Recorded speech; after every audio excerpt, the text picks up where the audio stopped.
Section 1. You will hear a conversation between an international student and the accommodation department. First, you have some time to look at questions 1 to 3.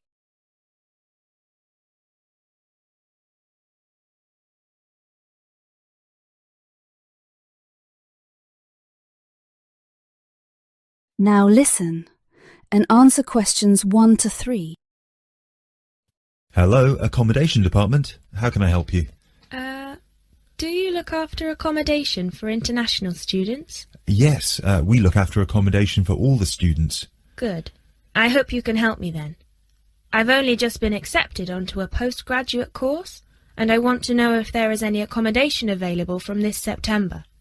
I know it's very short notice. Yes, it is rather late, but I'm sure we'll be able to find you something. First of all, can you give me your name and student number so that I can find you on the system? Sure. My name is Maria Teresa Gonzalez. Maria Teresa Gonzalez. How do you spell that? Gonzalez.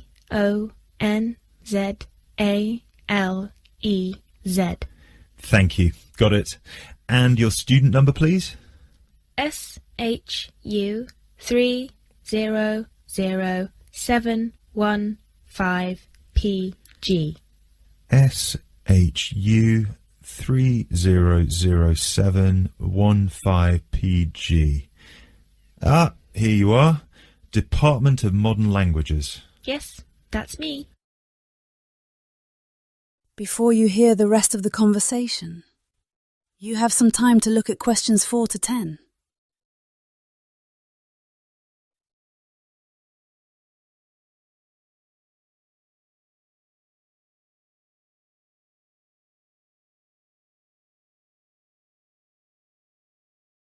Now listen and answer questions 4 to 10.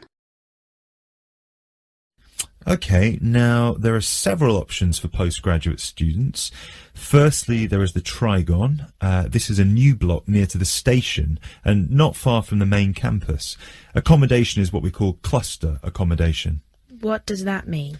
There's a small group of rooms, usually 6, each with its own bathroom clustered around a lounge kitchen area which is shared. Oh, I see. That sounds good. They are very popular. The price for these is £99 per week, and we do have some availability left. However, for postgraduate students, there are other options. And what are they? There's another apartment block called The Cube, located near the west gate of the campus. Accommodation there is in 1 or 2 bedroom self-contained flats. So, the Cube is self-contained? How does that work? Well, basically, they're just like ordinary apartments. Each apartment has 1 or 2 study bedrooms with ensuite bathroom, a lounge and a kitchen. And what is the price of those? For the 1 bedroom, it is £180 per week, and for the 2 bedroom, it is £110 per week for each person. And can I choose who I share with? If you have a friend and you would like to share with them, of course, we can reserve a 2-bedroom apartment for you both. Otherwise, you just have to share with whoever else is there. Obviously, it will be another woman. I will have to think about this. Do I have to make a decision now? No, but we don't have much accommodation left, so I can't guarantee that there will still be availability if you leave it too long. Yes, that's fair. I have a friend in the management department who might like to share. I will speak with her and get back to you this afternoon. Okay, fine. Do let us know as soon as you can. I will do. Thanks for all your help. My pleasure. Bye. Bye. That is the end of section 1. You now have half a minute to check your answers.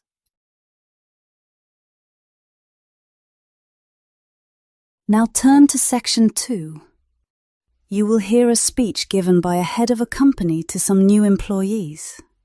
First, you have some time to look at questions 11 to 16.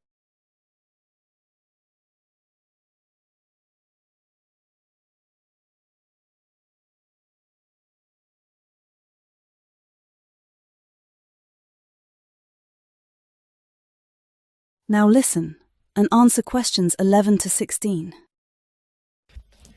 First of all, a warm welcome to Barker's Country Safaris. We're delighted to have you all on board for this season. I know you've all been told a bit about the company when you had your job interview, but I thought it would be worth telling you a bit more about ourselves.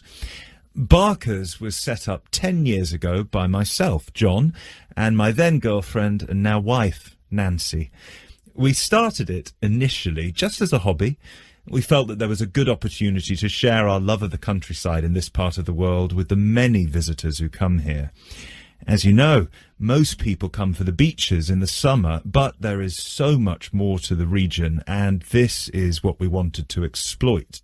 Nancy and I were born near here, and as teenagers we went climbing, kayaking, whitewater rafting, potholing, and just straightforward walking. This district is in our blood, and we love it. While we were still at university, we started taking small groups of visitors out into the national park in Nancy's brother's old Land Rover. We'd drive them around the back lanes and into the forest. We'd also organise rock climbing tours for friends of friends. Then, each year, without us having to advertise, people came back to us to ask for more excursions and trips. So, 5 years ago, we gave up our other jobs to focus full-time on Barker's Country Safaris. Now, 2 years after that, we set up the activity tour part of the business, and 1 year ago, we expanded into organising activities for school groups during term time. Obviously, this was a massive challenge with all the health and safety requirements, but it's proving a great success. Before you hear the rest of the conversation, you have some time to look at questions 17 to 20.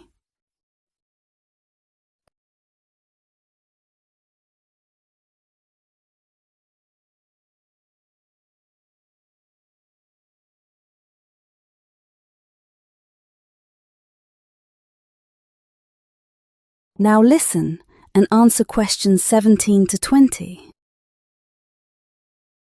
Anyway, we'll certainly not be dealing with school parties during the summer holidays. Our clients for the next 3 months are mostly family parties or groups of friends, and I'd like to talk a bit now about the tours we offer and what your responsibilities will be. Our most popular excursion is the Woodland Tour and Trail. Now, often this is sold out and we have all of our 10 jeeps in convoy with 8 people in each jeep. It's a lot of fun. These tours really offer a taster of what we can provide. So as both driver and guide, it is important that you do a good job here so they come back for the bigger tours. I will talk about the commission package later.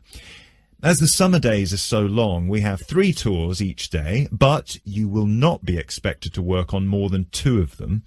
Morning tours start at 8 a.m. and go to midday.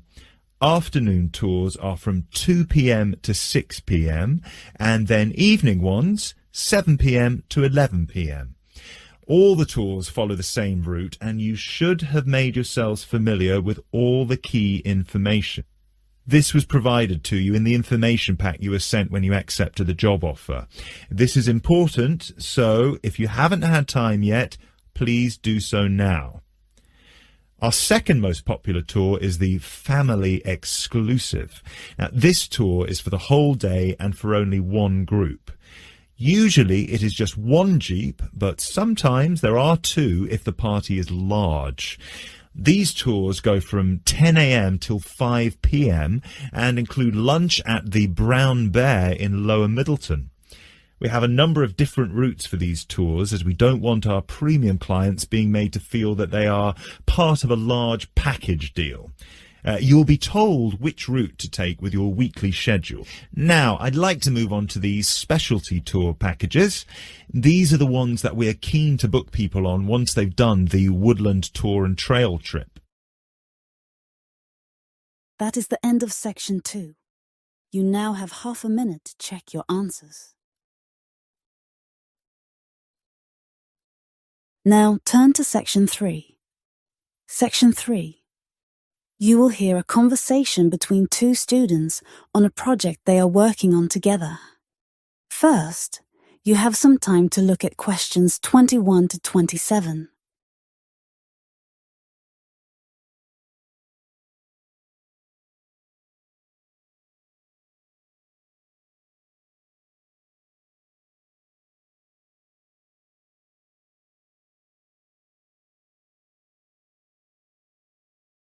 Now listen and answer questions 21 to 27. Hey, Jess. Glad you could make it. We've got a lot to discuss. Hi, Matt. Yes, sorry I'm a bit late. I did bring all my notes with me. Yes, me too. Where shall we start? Well, I think it would be a good idea to clarify our objectives just one more time. Yes, good idea. Okay, here we are. We need to record, photograph, and identify the plant species in 10 1-square-meter plots. Does it say anything about where these plots should be and how they should be laid out? Ah, here it is. It says that all the plots need to be no more than 10 meters apart. And how do we choose them? Ah, this is the fun part.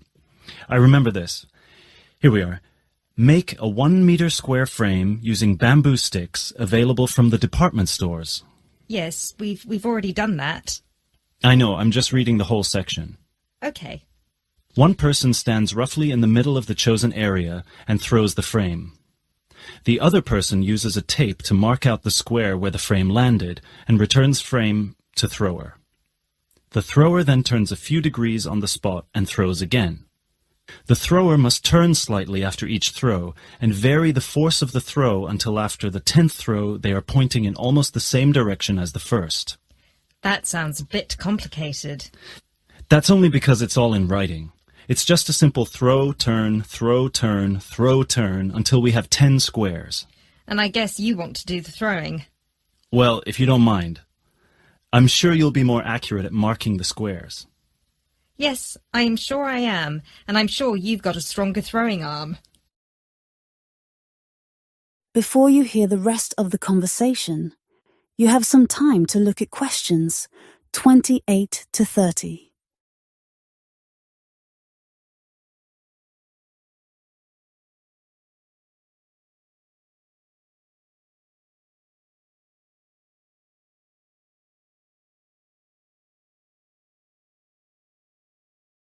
Now listen and answer questions 28 to 30. Okay, good. We've got that sorted. Now we need to decide where to go. Yes, I've been thinking about that and I've brought the map. Ah, well done. I forgot mine. Now, I've identified 3 possible locations, but they've all got some disadvantages. Okay, fire away. Well, the area around this lowland marsh could be interesting. There'll be a lot of interesting water plants here. Looks good, but what's the problem? Mainly that it's already a designated nature reserve, and I think there's already been a lot of research done here. Ah, I see. Well, I'd rather do something that's new and can be useful. I agree. That's why I identified this area further west. See, here, behind the beach. Oh, yes, I see. That area there, where it's flat, but quite high. Exactly. If you look a bit further inland, you'll see that there are hills which will protect that area from strong north winds. I see. Excellent. But what's the problem? Just that it may not be very interesting. We know that the geology there is not conducive to a wide variety of plants. I agree. So what's your last idea? Well, I think this one is a bit of a winner, although I did want to show you the other 2. Look up here, on the north coast. Where? See this bay?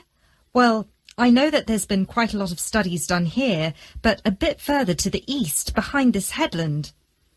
No one has ever looked at that. Well, I certainly couldn't see any studies. That is interesting. And the plant life could be a bit different because of the shelter from the wind the headland provides. Exactly. Brilliant, Jessica. That's a great idea. We'll go there. Thanks. Now all we have to decide is when is a good time. That is the end of section 3. You now have half a minute to check your answers.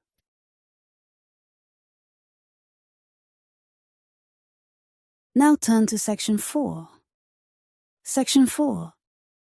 You will hear a lecture about geotourism. First, you have some time to look at questions 31 to 34.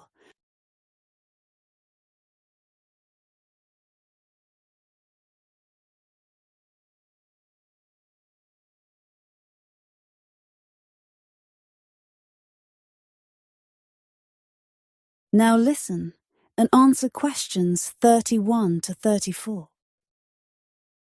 Now, I'd like to move on to talk about something called geotourism. Geotourism is very basically leveraging the benefits of tourism for local communities. I would just like to give you a couple of statistics which are very illustrative of the current situation with regard to young travellers and international tourism. Firstly, tourism has an impact on more people worldwide than any other industry. Indeed, it has an impact on 1 in every 2 people, either directly or indirectly.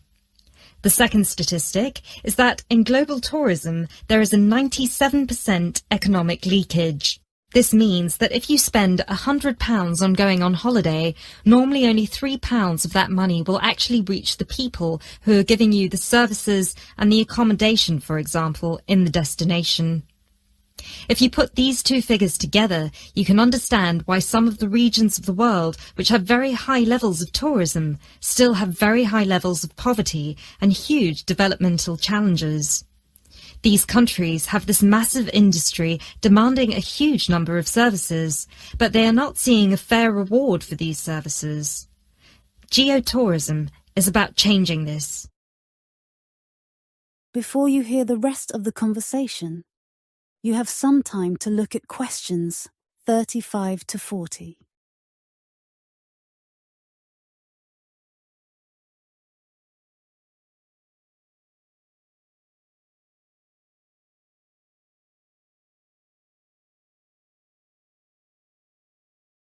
Now listen and answer questions 35 to 40.